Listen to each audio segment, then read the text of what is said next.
Hey everyone, welcome back to another episode of Google Workspace Recap, a Tab Geeks Network show.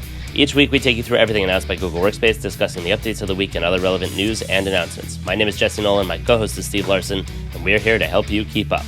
We're recording this a bit early because I'm going on a cruise this week, and uploading on crappy ship Wi-Fi did not sound like my idea of fun, not to mention the fact that I was really hoping to relax on this one and spend time with my family and shouldn't be taking work along. As much as I enjoy what we do and love doing it, I should chill. Anyway, Steve, I love that you're wearing a real estate life shirt, considering I'm the one who works for a real estate company. I've got friends in real estate, so they gave me part of the shirt tonight. Friends in low places. Wanted to try something a little different, tonight. So, but even though we're recording earlier, we're actually recording later. If that makes any sense. So earlier in terms of the days that we typically record, but later in terms of the time of day. So starting a little bit later. Oh, please, you don't sleep anyway. What do you care? Yeah, I know. But looking at this week's list of updates, pretty good mix of updates. Solid. We had 7 in total, and some pretty good ones in there. And we have a few other topics, one of which we forgot to include from last week because it was Google Sheets' birthday. So Google Sheets turned, I think, 16 they turned? Happy birthday. Yeah. June 6, 2006 is when Google Sheets started. So this is the official birthday. Otherwise, just kind of look at these updates. Pretty good variety of topics here, covering a lot of different things, areas within Google, from like usability, security, meetings, all that kind of stuff. So let's jump into kind of the summary of those updates. So looking at the first one, we have improved email notifications for Google Calendar invites.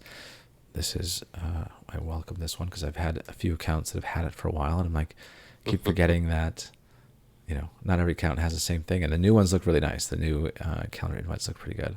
I really enjoy the new design.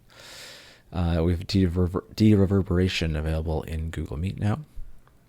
Did you do that on purpose? Did not.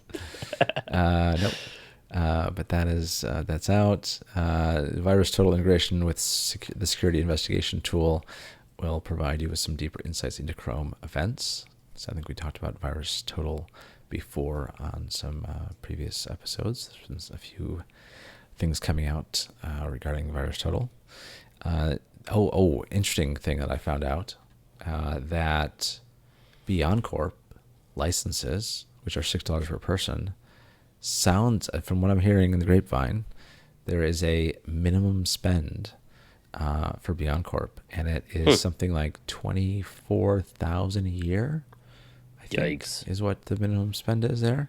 You have to have, it's roughly 300. I think someone said it was like 347 users.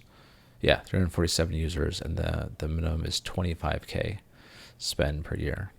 So keep that in mind if you're looking to implement BeyondCorp. Of course, there can be some exceptions made, but the general figure is $25K a year. Good to know. Yeah. Next on the list here is giving you the ability to manage Google voice call recording options for your organization. You have some improved experience for removing participants from Google Meet calls. And next we have the ability to export search results to CSV files from the security investigation tool. And I know a few of you in the community that are excited to see that. I think our fellow podcast co-host, Colin, or not co-host from the show, but from co-hosting other shows within our network here. Right. Network host. Yes, network host. Another network host of ours. Very welcoming of that capability there. And then finally, to wrap up the week, we have the ability to turn on some picture-in-picture and multi-pinning available now for Google Meet in Chrome. Finally. Yeah, I was just kind of talking about Riverside giving us the ability to do some picture-in-picture within this web app here. So you can kind of right click and view one of the feeds that you want to see when you're clicking around elsewhere. Picture-in-picture is about to become my new biggest top used feature. Yeah, because we can talk about this more in the update, but I've got a bunch of monitors, and sometimes I use all of them, and then it's like, all right, well, where did Meet go? And then I move it over there to get it out of the way because I need stuff that's in front of me, but then I don't exactly, glance over at the people in the call all the time, and sometimes I miss things. So having it just hovering over, one of the corners of my monitors here would be great. Yeah, I usually Big fan. keep a quadrant available for my Google Meet window. Yeah, well, Mr. Big, huge TV screen, quadrant sized. Yeah, 4K setup, 43-inch. That's good. I'm telling you, it's the best screen ever. I don't know. I like the cockpit setup. Wrap around, baby. No, I don't know. 43-inch curved. Maybe that could do it. So I've custom curved them because I have them in a curved stack layout, basically. Yeah. So they wrap around me. And it's, I don't know, what's 4 27-inch monitors? Yeah, it's a lot. It's a lot. All right, looking at some of the other topics we saw in the news, we mentioned the Google Sheets birthday coming the early June. Then also Google Talk is surprisingly still operational here, but that ends Thursday, it says. That was a shock. So, didn't know that was actually still happening. Google, famous for killing things constantly, but then leaving them running forever. Yeah, well. In the background, or some remnants of them. Zombified version. Two other things we have to talk about is Google now lists the recommended third-party apps for Google Workspace. Interesting one there. Pretty relevant, it looks like. And then finally, this is an issue I think that you were experiencing. You messaged me about this. I didn't ask you too much of the details, but some issues with shared drive memberships and maybe something to do with groups. Yep. I guess something affecting more than just your domain, and others were also impacted by this, it sounds like. Yep. Yep, right? We had a couple of people in our C2C group also talking about this, and like we had already talked with Google, and they're like, oh. Yeah, you know what? And then it became a bigger thing. Yeah, I noticed the other day that I could not see some of my shared drives that I'd previously been able to see. And I could access them still through the URL if I knew what the URL was. That's this. Okay. Yeah. Are you in groups that are given access to that drive, and that's how you gain access? That's this. I think the workaround is you can directly access it through the link. Yeah. Yeah. Let me see if that was the case here. I'm looking at my Team Technology folder, shared drive. No, you know what? I was a member specifically as a manager as well as through a group. Oh, maybe because you were also through a group then. Maybe, yeah. Yeah, it was very frustrating for us, but we'll go into that. They said by Tuesday. Tuesday coming up on like the June this coming 21st? Tuesday. Yeah. Okay. Yeah, I think they've probably fixed it for some because I'm seeing all of my shared drives now in that account. Oh, excellent. So, yep. Yeah, I noticed quite a, once I saw the one missing, I noticed a few others as well. So, it must be because of that. I would have had a freaking heart attack if my shared drives were missing. Yeah, but you know how to get to them though. That's the good thing as an admin, you know. Yeah, but are they missing or are they gone? Well, what I'm just saying is, like, as an admin, we have backups, but still. No, you can go like to the shared drives in the admin console and access the ID, and Yeah, I was more thinking maybe somebody deleted it. Right. Yeah. But we have backups for that reason, I suppose. All right, let's dive into that first update then. So the first one is that improved email notification for Google Calendar invites. So a bit of a refresh here on what those emails are going to look like when you're receiving those calendar invites from Google Calendar. There'll be some just better location of information. It looks a little bit nicer, some rounded edges there on everything, and just looks a little bit better. The rollout to this one is going to be split between rapid release domains, which had these updates start the 13th of June, and that was on a gradual rollout up to 15 days for feature visibility there. And then the scheduled release domain, you'll be waiting until the 27th of June, and that will be on a full rollout with 1 to 3 days for feature visibility, available to everyone, essentially, all Workspace customers, legacy, and also personal users with personal accounts too. So this it is about time they have done something about this problem. Let me tell you how frustrating it is to get your event has changed. Okay, what the frick has changed? Yeah, it does. What make it a little bit more changed? clear. You know what? I always thought that information was in there in a little box, but No, it's often not. It's I don't know what the difference is. Oftentimes, it will not. see, maybe I've just be very easy I to must have just find been it. using this new design for so long that I thought it was Could always be, there. yeah. No, it very often does not say anything, and you're just like Okay. looking at the time, looking at the location, Yeah. looking at the link, and it happens a lot of Yeah, times with that's vendors true. too, where they'll like add a person, but doesn't show you that they've added a person, so there's literally nothing I can see that changed, and I'm just like, is it a different Zoom link? And I'm looking at all the characters in the link and comparing them, like, is it off by one? What the hell has changed? Right. So this is very, very welcome. Good. Big fan, big fan. Yeah. So kind of sticking in that kind of similar topic area, calendar invites, also have Google Meet there. So Google Meet now is going to be adding dereverberation into Google Meet. So this is a feature that helps with the sound, similar to what you might have experienced with the background noise filters, but a little bit different. So it will automatically filter out echoes created by spaces with hard surfaces, such as like basements or kitchens. Or in the one video that I saw, I think someone was in the staircase of a building. They were getting some echo in there. Interesting. Yeah. So it kind of helps with that audio quality. So this is going to be available to a select few of you. It has rolled out to everyone already, but it has rolled out only to the Workspace Business Standard, Business Plus, Enterprise Essentials, Enterprise Standard, Enterprise Plus, Education Plus, Teaching Learning Upgrade, and Frontline customers. It is not available to the Workspace Essentials, Business Starter, Education Fundamentals, Education Standard, Nonprofits, which would be me, unfortunately, as well as G Suite, Basic, and Business customers. Speaking of which, I am trying to look into doing some partial domain licensing for nonprofits, so hopefully that can be possible.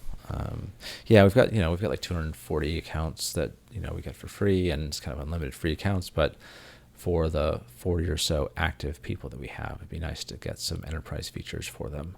And luckily, Google gives you 70% off those costs, which is nice.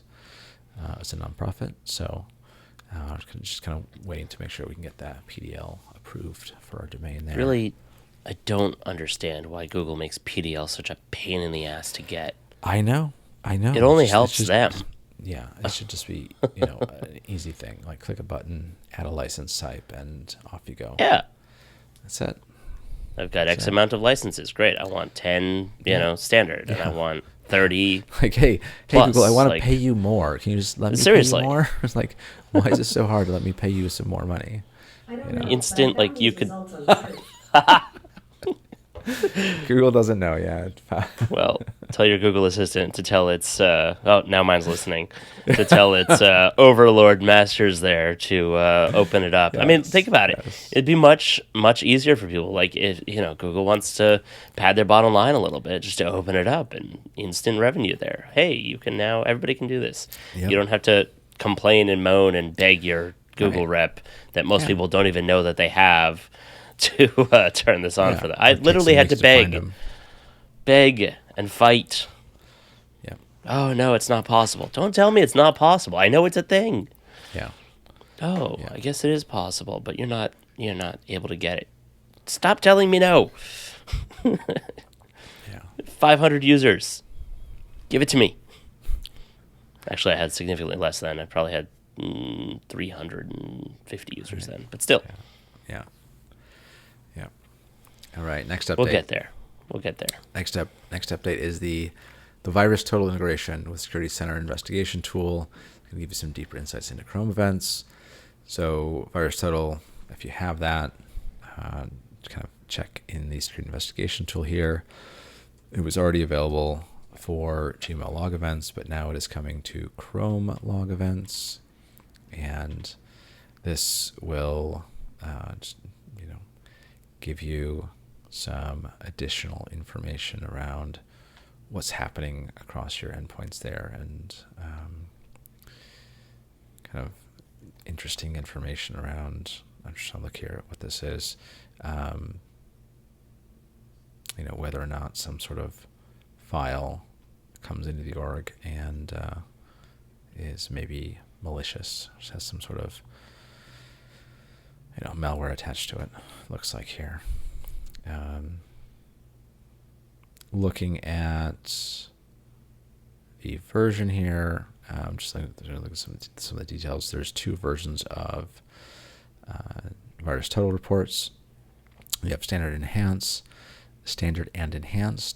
The standard version is displayed for admins who have the Security Center VirusTotal and View report privileges, and the enhanced version is automatically displayed for paid VirusTotal subscribers who have an active VirusTotal.com login session with their VirusTotal Enterprise user account. So it will be, kind of dependent upon what functionality you have there with VirusTotal. It is rolling out to both rapid release and scheduled release domains now, so it's already out there, and it's available to Enterprise Plus, Education Standard, and Education Plus customers. Interesting tidbit here. I had remembered that Google had bought VirusTotal a while back, and it was in September of 2012. But I did not notice that they switched ownership over to Chronicle, which is Google's cybersecurity subsidiary. That happened back in 2018. So follow the money, but it's always interesting seeing how these things are structured and set up. So in case you're curious, VirusTotal is now owned by Google and is now technically owned by Chronicle. There you go. Good stuff. Next we have, what do we have here? Next is voice call recording. Google Voice call recording options for your organization. Yep. So as an admin, you can access any call recordings from Google Vault, and users can see their own recordings from their voice call settings. So this kind of makes it easier to find and access and manage those recordings for your org. This is going to start rolling out. When does it start rolling out here? Scrolling down, actually, there's a lot of things being mentioned prior to the rollout pace. But it is coming to rapid release and scheduled release domains.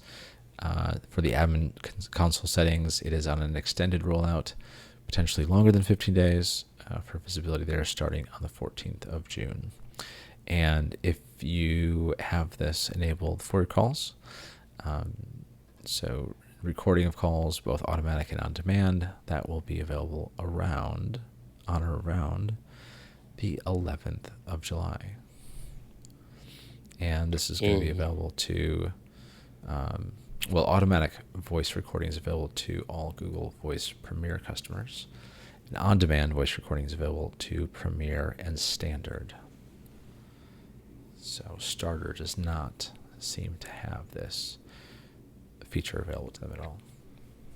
In the screenshot, and now it's been a little while since I've properly used Google Voice because, as you know, we switched off of it to go to Ring Central, and we'll see if we are able to go back when our contract is up. But in the screenshot here, I don't know if you have it open in front of you. One of them open. Under the Jeffrey Clark heading and Gloria Hill headings, it has SE on there. Do you know what that stands for? Jeffrey Hill, Gloria Clark. No, Jeffrey. You swapped it. Jeffrey Clark and Gloria Hill. Whatever. It's the red SE on those calls. In the screenshot, I don't know. SE on the calls. I don't see this. I see an image for Lauren Roberts. Yeah, on the left side where it's, Lauren Roberts and then Jeffrey Clark and then Ethan Lattimore. I only see Lauren Roberts in all the pictures. I see 2 pictures for her. Where are you looking? No. Scroll to the top. Oh, the top. Top of the post. There is Yep. a screenshot of the whole screen. Oh, I see now what you mean. I see. I guess I should share my screen for the audience the pink here. text next to the person's name. Yeah. Right, SE. Okay. And you're wondering what SE stands for? Yeah. That's all. It's my screen sharing. I wonder if it means security engineer. I don't know. I don't know. You know me. I like to look at screenshots that they Yeah, of post here course. and try and dig into it. Yeah. But that's something I hadn't seen before, or at least I don't remember seeing. Of course, when I was using Google Voice, they didn't have call recording. They didn't have call transfer. They didn't have a lot of stuff. So it's come a long way, and I'm always happy to see them adding more stuff because Yeah. I do want to be on Google Voice. I really honestly do. It's just not complex enough for our needs at this point in time. Right. Yeah, I was just trying to look and see if I could see this SE reference in any of my calls that I've had recently, but I can't bring my calls up at the moment. Oops. Yeah, that's right. Not to create more work for myself, but it occurs to me that it might be helpful to people, and those in the audience should let me know. Would you like to actually see the screenshots of some of the stuff that we talk about up on, on our video screen here while we're talking about them? Would that be helpful, or is it just, trying to think how I would do that. I have to just move our video tiles around and throw up the screenshot of what we're talking about on the screen there. Not just when I start picking apart a screenshot, but for each of the updates that has a screenshot, could have something on there just as a point of reference for people. Yeah.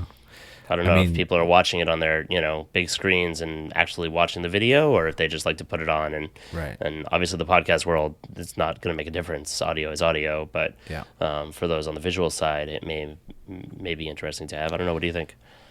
Well, I think the best way to do it probably would then be with something like OBS, where you have you can have the multiple feeds coming into it, pre-mixed. I don't need to do it live. Well, you can do it post. I guess, but it would just be easier to do it live, Yeah. I think. Maybe. Something to think about. Especially if you wanted to. Yeah, I think it would be easier to do it live. We are episode 25, and I'm always thinking about ways to continue improving the show. So, headed towards episode 100. Yeah, I've got to figure out what episode that's going to be. It might be this one. Who knows? A little too early. A little too early for that, I think, but it's coming up quickly. Yeah. All right, let's continue the show. Yes. So speaking about this feature here with call recording, it is available. Rollout pace here to wrap release and schedule release domains. I think I mentioned the timing, didn't I? Yes, I did. I think so, yeah. I mentioned Onward. Next. I try not to interrupt you too much. That's okay. Just trying. Yeah, I'm looking at the text I was about to read there. I'm like, oh yeah, I've said this before. So the next one, back to Meet, in terms of features here, improved experience for removing participants from Google Meet calls. So you can now opt to simply remove the user from the call. You can fill out an additional abuse report and or block the user from rejoining.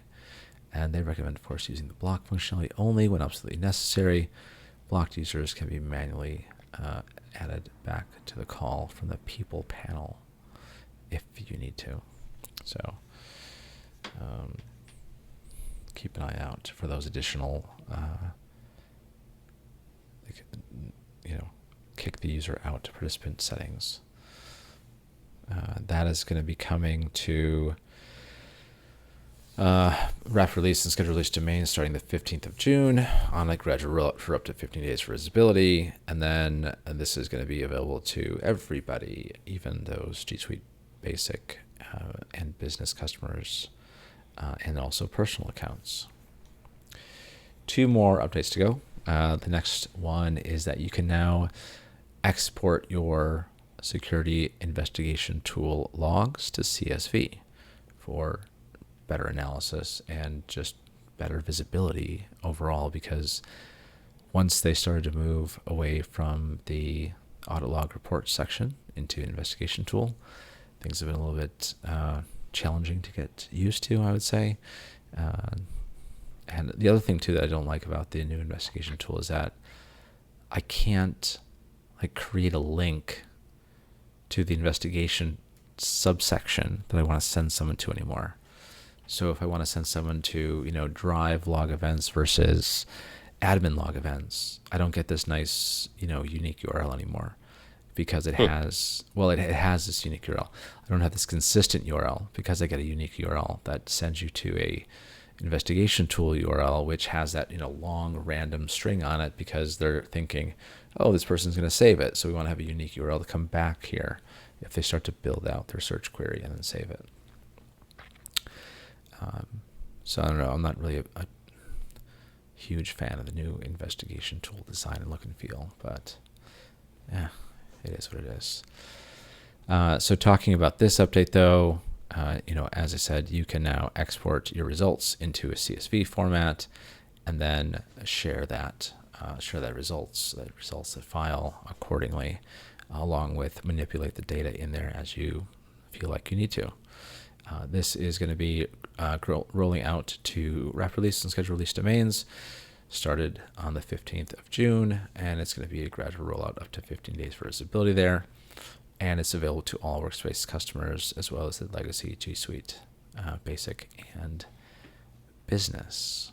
So going to be coming to all users near you. And then last but not least, in terms of updates, we have picture-in-picture and multi-pinning available for Google Meet in Chrome. So a nice little way to keep the video call front and center and visual and within your view when you're maybe collaborating or sharing from another tab, where it would be difficult to kind of go back and see who's saying what or who's gesturing what if you don't have a very large 4K 43-inch screen like I do. This can be helpful. But I'm also using picture-in-picture, so I kind of have, I don't know, at least 4, 5, 6, 7. I have at least 7 windows open that do not overlap everyone entirely, so I can see what's going on for the most part. For those of you looking to use this though, it's just kind of not going to be something you can control from the admin console, but your end users will start to see this. And this started the 16th of June on an extended rollout, potentially longer than 15 days for visibility for both rapid release and scheduled release domains.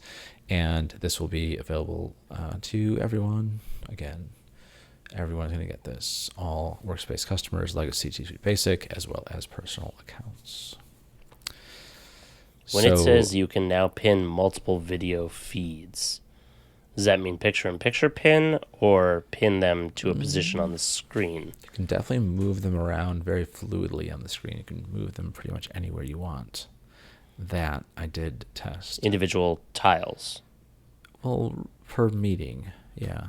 Yeah, but in the meeting you can move people around similar to what Zoom's been able to do for a long time. No, I don't think so. Come on.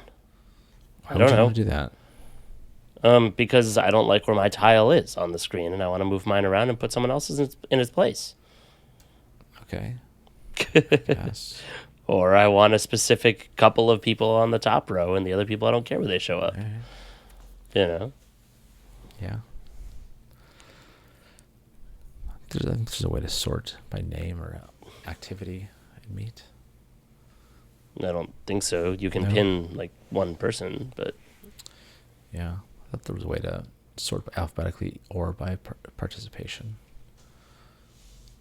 Maybe. Anyways, we've got some other topics here in the news. We have Google Talk. Well, I'll let you take this over. Jesse, it's all yours. Okay, sure. This is a Verge article that Google Talk is surprisingly still operational, although it's really just a part of it, a zombified part of it, formerly known as GChat, or betterly known as GChat. Google Talk has still been accessible by third-party XMPP clients like Pigeon and Gadgem, for those who remember Pigeon from the good old days. People still use Pigeon? Is that a thing? I don't use it, but I loved it. It was great. Back in the day, it was a godsend. It was amazing. Yeah. Well, if you're one of those users that are still using those tools, and I'm sure I butchered the second one there, name-wise, Google is shutting it down as of June 16th, which happened. So, sorry, you're out of luck. Google says it's winding down Google Talk and will no longer support third-party apps, citing its initial announcement in 2017. Oh well, sorry. Pigeon recommends using a plugin that they have for Google Chat instead. So, just end of an era, I suppose, over there. Then, as Steve mentioned, happy birthday, Google Sheets, or as it was originally called, Google Spreadsheets. According to the post of a product VP who's now at LinkedIn, they started on June 6, 2006, a small team of 4. They launched Google Spreadsheets and was the first real-time collaboration, autosaved, yada, yada, to come to Google Apps. Really? Real-time autosave collaboration was Sheets before it was Docs? I mean, sort of remember I guess that. so. I don't know. I thought Docs came first. We'll have to dig into the history for that. Dig into the history books. So this came from Docverse. So they acquired a company called Docverse, Which was already doing that, and then they added it to Docs. That After was Sheets. after, because this says it came out to what, 2006? Yeah, June 6, 2006 is when they launched. Yeah, the Docverse acquisition was 2010. Oh, Yeah. all right. Yeah. Oh, here this is. So Google Sheets originated from Excel2 Web, which was a web-based spreadsheet application developed by 2Web Technologies. And that was acquired by Google in 2006. That was the acquisition that happened. So then turned into Google Labs spreadsheets. Yep. Wow. Way ahead of its time. Launched as a test. Yeah, it was launched as a test for a limited number of users on a first-come, first-served basis on the 6th of June. Yep. Standard. That's when it started. Cool. Long time ago. All right, on to the next topic here is Google lists their recommended third-party apps for Google Workspace. These apps will be familiar to most of you anybody who's listening to this, I expect you to be familiar with these because they are relatively the biggest players in their spaces. They've always had this landing page before, though. Is this new? They have. I was wondering. I think it's updated. What this is a select number of third-party apps every year that they put out that are part of Google Workspace Marketplace. So this has been updated. And there are some new ones up on here. I don't think Supermetrics has been on there before. There's a total of 12 third-party apps that they have given their seal of approval. The shortlist is AODocs, which critical documents can be controlled and easy to find. That's been around forever. Yeah, Copper, CRM has been around. Dialpad, RingCentral is also on there. So you got two really solid. And they work closely with Google to make sure that their apps really work well with Chrome and whatnot. So and with the Google integration. So then you also have DocuSign, Loom Apps, Mail Meteor, which I wasn't really aware of. Enables Gmail and Google Workspace users to send personalized mass emails. That's pretty useful tool. I've wanted to do that a couple of times and had to figure out how to do it. Miro, which we've seen before, RingCentral, as I mentioned. SheetGo, which is allows you to connect files to create powerful automation. Anybody who's gone down the automation path or trying to do more with Sheets will be familiar with that one. SignEasy, I'm not familiar with that one, but I guess it's another, DocuSign type. I like Sign Now personally, but hey. Then you got Supermetrics, which is a marketing tool, and Yam, yet another mail merge. So those are the ones on the list. Obviously, there's more that are out there that are really high quality, but those are the ones that Google has given their official seal of approval. So go and check those out.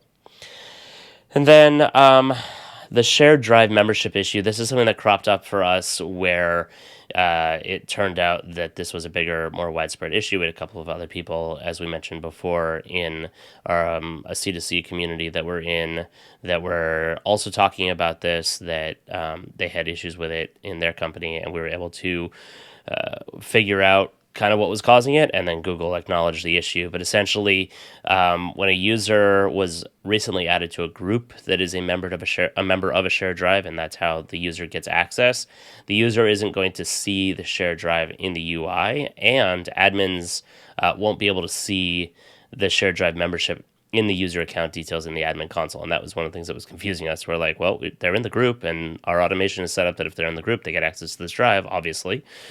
We call it our automation, but it's really just how Google works. And it was very peculiar to us because in the admin console, that should have showed up, and it didn't. One of the workarounds here is that users can access the shared drive by navigating directly to its URL. So if you know that they're supposed to be in there, you can just grab the link, send it to them, and say, hey, click this, and they should be able to get into it. The other workaround, or the fix temporarily, is to remove and re-add the group, not the person from the group, which we first tried, but re-add the group to the drive, at which point shared drives will immediately be available in the drive UI and visible to admins in the user account details of the admin console. And I'm reading from a statement that was issued to us. That is a bit of an inconvenience because then everybody temporarily loses access. So I'd be very careful when doing that. Make sure nobody's really messing around in there or doing anything. But it's possible that this was already resolved. Steve was saying that it seemed to be fixed for him already. And the fix is expected by Tuesday. And FYI, it is not listed in the customer care portal's system status section. Say that 5 times fast, because there is a workaround for it. So it's not technically listed as a issue, downtime, etc. But it's still kind of an issue. So in case you were banging your head against the wall going, why the hell can't they access the files? That's why. Did you have something you wanted to add to that, Steve? Nope, nothing. Just all right. agreement. Yep. Then the last thing I wanted to put out there, I don't know what happened, but if anybody listens to our show on Spotify exclusively, for some reason, the last week's episode 24, isn't showing up in Spotify. It's everywhere else, including Apple Podcasts. I think it's on Google Podcasts. I didn't check Google Podcasts, but I checked a couple of them, and obviously on YouTube it's showing up as well. That's even more weird because the platform that I use to disseminate the podcast is Anchor, which is owned by Spotify. So you would think that it would be there first, and then maybe not go elsewhere. Steve, can you check if it's in Google Podcasts? I'm checking right now. Yeah. I'm curious if it showed up there. Something must have glitched there. I tried re-uploading the file. 24's there. It's on a Google Podcast. So it's just Spotify that's borked, I guess. I will bring it up with the Anchor team. I'm in a top creators Slack community with them, so I will let them know that happened, and hopefully we can get that showing up on. It's bizarre, huh? Yep. Well, if you missed episode 24, go on YouTube and check it out. tabgeeks.com/YouTube or youtube.com/tabgeeks, or go on a different podcasting platform such as Google Podcasts or Apple Podcasts if you're on iOS and so on. That's pretty much it. That's all for this week. Send us your questions and comments on Twitter at Workspace Recap and on our website, workspacerecap.com. Hit the subscribe button, leave us a review, leave us a comment on the video, go and subscribe to the channel. Check out our other show, SaaS Showdown. The whole first season is out. And for anybody who is a Starlink user or is interested in Starlink business, I have the first video on YouTube coming up unboxing and setting up Starlink business. I was one of the first ones to get it. Somehow roll the dice, just got lucky. And so I went out and set it up and filmed it up for you all. And unfortunately, the dish itself was already buzzing. It was making a buzzing sound, which is not good. I have to tell you, the support line actually worked. It's the sound of space, right? Sure. Yes, that's the sound of the data bits going up into space and back again. Yeah. Right. Sure. Starlink was, because it's so early, they wanted to get the dish back and be able to diagnose it, so they immediately RMA'd it and shipped me a new one, which I was like, oh, sweet. On the other hand, the site that I have it at is 2.5 hours from my house, so I really don't want to have to go out there and swap it out. But I guess for the good of the go to the whole, I will, so that Starlink can get it back and make sure it's not a issue or a larger issue there. But I will have that video up hopefully by tomorrow on YouTube. So if you're interested, go and check it out. It's going to be part of my new series WFX, which is a business technology show about working from everywhere. Yeah, when this is going to go live. It should go live, both of them at around the same time. Okay. So, and that's going to be part of my new show WFX, which is like this, business tech show, talking about working from anywhere and the technology that enables us to do so. So it's something I've wanted to do for a long time. Start talking about all the tech and tools and stuff that we use to be able to work from home or work from a cruise ship if I was so wanted, or anywhere in the world. So that's all for this week. Have a great week, and we'll see you all next time on Workspace Recap.